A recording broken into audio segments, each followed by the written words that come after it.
You've been told to get better at your craft. That's all you need to do. I'm going to show you how that's not true. You don't get the full development of human personality by trying to cultivate personality. Did you ever hear of anybody who had true personality, who got it through taking a course on how to win friends and influence people, or how to be a real person? You never did. It's rather when you forget about your personality and you become interested in something else that you become interesting to other people. A referee uses a whistle to stop the play. Then there's an explanation. That is the same format you use as a creative. Being interesting is a lot like blowing your own whistle. It's so you can get the attention of the people before you give your art to them. For a storytelling belief, an actress belief, and I guess the music that I like too, that people put way too much emphasis on being likable. And I don't actually think likable is as important as lovable and interesting. A lot of people will look past being interesting and they'll say things like being skilled is enough or being talented is enough. But the problem is the world is so noisy now. The only way for a person to even see your talent or to see your abilities is to be interested in the beginning. And you could work on your craft for years and years and years, and people still won't look your way. Being good is just the baseline. Just being good will get you forgotten really quickly because there's a lot of people who are just good. It's not to change yourself to what someone else thinks. First of all, you don't really know what someone else thinks. And if you're not genuine to yourself, there's like nothing is there. It's just a projection or a mask. It's not true. In a sea of information, the more yours is personal, the more it's not like hers or his or theirs. It's yours. Yeah. There are these different points of view around us. If we're all thinking the same thing, it's boring. Why would we make anything if everyone thinks the same thing? What makes us interesting are the differences. And even the imperfections.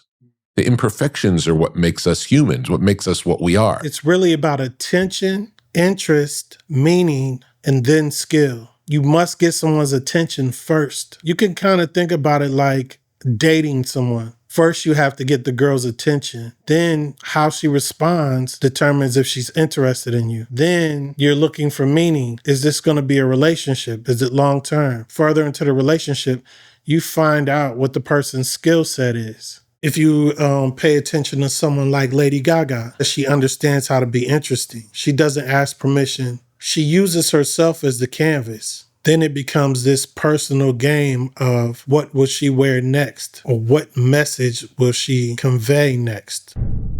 Making films that deal with the American military and government and all of that, segments of it have given you pushback. Is that a badge of honor? Would you have been happy if that hadn't happened? Well, I never anticipated it necessarily. Yeah, I just think what's interesting is there's a conversation, whether it's antagonistic or productive, there's a conversation. And that was the intention of the film. Think about rappers and actors. Actors were coming out complaining that rappers were taking their jobs.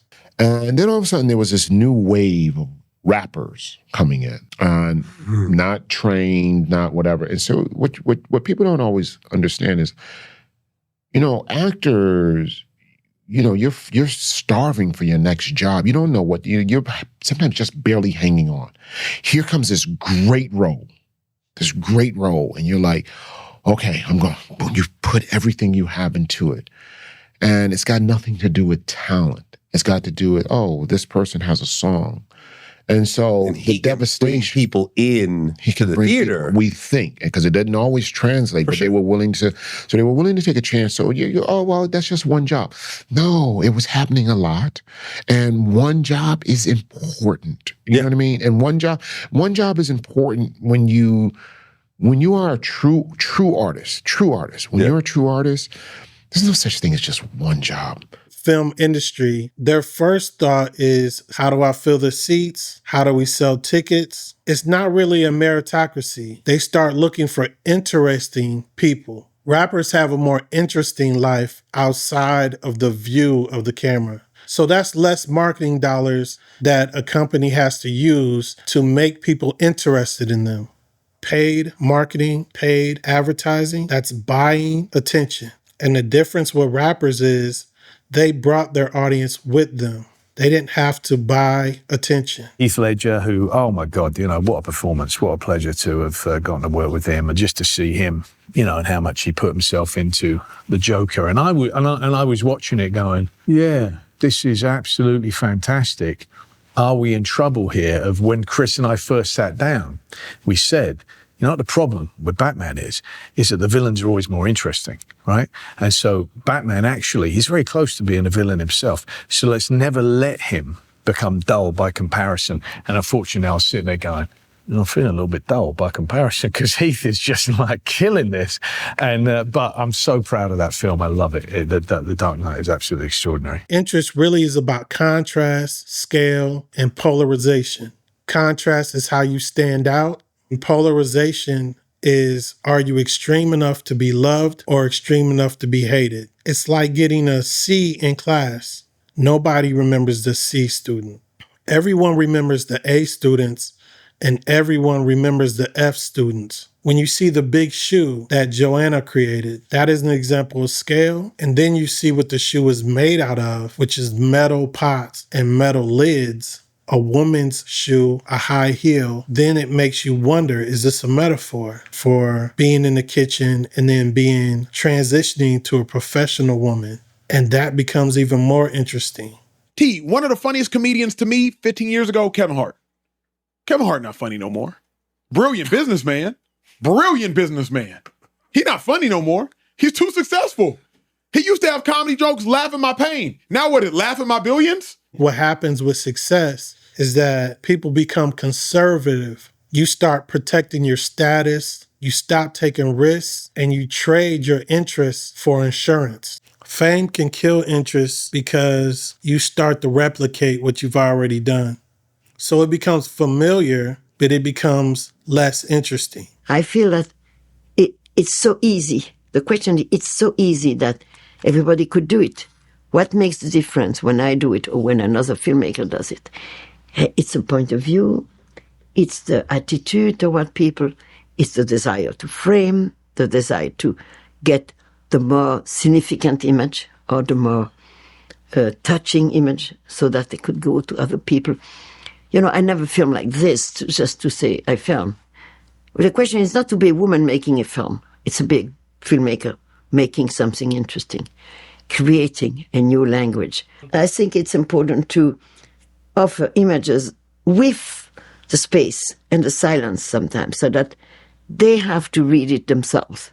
And we have to respect the ability of everybody, the intelligence of everybody to understand an image and a film. They have something called the Zeigarnik effect. When something is unfinished or something is missing, we remember it easier. The way I discovered the Zeigarnik effect was through typography, where you would have a word that was missing a letter, or you would replace a letter with a symbol, and that word becomes easier to remember. Of course, Netflix uses this Zeigarnik effect. It's the reason for cliffhangers. It's kind of a mental hack. Unanswered questions feel louder than answered questions. They stick with you longer. It's similar to curiosity gap, which is another technique that's used, but you see it in all of art. They'll leave space in a song where it's just drums, where you can add your part to it. Too much mystery ends up being confusing, and too much clarity ends up being boring. So it's almost like it's gaining the interest of the audience because they get to participate in the art. And it's in our best interest as creators that we understand these methods because they're being used against us when we should be using these methods for us. There is a kind of brain theory about this, which is that most of what we perceive as a prediction and the things that we use our eyes, ears, noses, and other senses for is to correct for prediction error. In other words, we disproportionately attach attention to the unexpected. And Will Guidara's, one of his stories was taking over an ice cream stand, am I right, in the middle of a museum in the US, right, or an art gallery. And he had an incredibly extravagant spoon, wasn't it? You know, that made zero sense. It was ridiculous. So the ice cream was all pretty good, but he allowed his accountants to choose the ice cream supplier and the pots and everything else. But he absolutely went out on a limb for these Italian-made spoons. And what he noticed was that if he ever mentioned that ice cream stall anywhere to anybody who'd ever been there, they all talked about the spoons. MF Doom is not only interesting because of his mask, he's also interesting inside of his art. When you look at someone like MF Doom, he felt ancient and futuristic at the same time. That contradiction in itself is interesting. Is there one of these fields in which you would like to be remembered, if that doesn't sound too pompous? But I've been always more interested in experiment than in accomplishment. I always used to say that artists are either cowboys or farmers, really. And they're both ways of being an artist are fine. You know, the farmer wants to find a piece of territory and fully explore it and exploit it. The other kind of artist is the one who just wants to find somewhere new. He just wants to find the next frontier, the next piece of territory. And that's what he gets turned on by. You're most alive when you're not quite sure what is going on, when you're slightly flying by the seat of your pants and you have to negotiate it somehow. That's why we love improvisation so much, because people are deliberately putting themselves at risk, in a way, soaring out into the unknown and somehow dealing with it. And that process of hearing someone dealing with it is the difference between life and death in a piece of work, I think. So I suppose all of the strategies and techniques that I use, and there are quite a lot of them, besides randomness, are really ways of trying to find myself in a new place. I remember this battle between YouTube and Vimeo. But you would go to Vimeo and they would have great filmmakers on there. I mean, like people using high-end equipment, just a lot of great like cinematographers, and they still wouldn't get the attention because they were making films and they were making content to impress other filmmakers. And then on YouTube, you'll have some random guy who shot something on his phone in Walmart in the frozen food section. And he captures 13 seconds of a fight and it gets 1 million views. You're focused on competing with, Scorsese. But you should also figure out why people are so interested in that fight video in Walmart, beyond the idea of it being a fight. The secret to staying interesting is not asking permission. That's it, because my kids don't ask for permission, right? My kid will go into my closet and put on every single piece of clothes and come back, and I'm like, I'm going to do that. When's the last time I did that? 8, 7 years old? And I go and I put on like all my underwear, and I just, and then I roll down the stairs and I go, permission granted. Like people really don't, they forgot how to have fun. They forgot how to be goofy. I often think about the Fab Five in Michigan. When they came out with those black socks and those long shorts, you can see the cultural impact right away. Before then, at the park, you didn't see anybody with black socks. If the economy you're in is based on attention, quality doesn't matter if nobody looks. Some people have figured out being unforgettable is better than being liked. You'll always remember the most interesting.